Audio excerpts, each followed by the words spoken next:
The law that we were battling at the time was part of the immigration law, H-2 immigration law, and the first line in the law says that you cannot adversely affect Americans' jobs or working conditions. You're not following it, follow the law. And they just didn't want to do that because what it meant was profits for large landowners, extreme profits and cheap labor.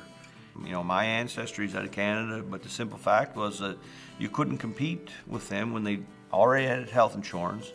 They didn't have to worry about workers' comp, and they were bringing home, $1 of American money and exchanging it for $1.50 a Canadian. So a group of us started meeting, and we were trying to get elected officials to come and talk to us about the situation. These people were basically coming saying, well, there's really not much you can do about it. So we felt like something more had to happen, and one of the people was actually a neighbor of mine, said, well, I'm going to the Canadian border on Monday morning, and how many are willing to come with me? I mean, I'm thinking through this in my mind and thinking this is probably it as far as for me, in the logging field, as far as, a business.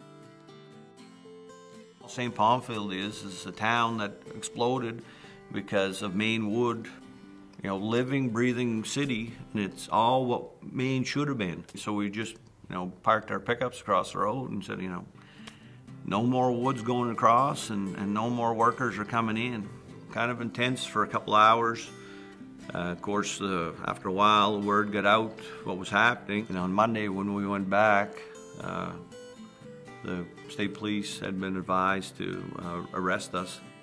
And of course, then our elected officials were more than willing to come up. It wasn't that they didn't know what was going on. They knew very well. Despite what your books and stuff like that says, government's not always there for you. It was probably the most freeing thing that I'd ever done. It freed me to speak out, to say what was in my heart. Really were just really flooded with a lot of people that liked what we had done, but also had the same issues, and that, was another moment for me that I started understanding that, well, it's not just you, it's not just your industry, it's many people. Someone had to try and do something to speak up for, working class people. I'm Troy Jackson, and I approve this message.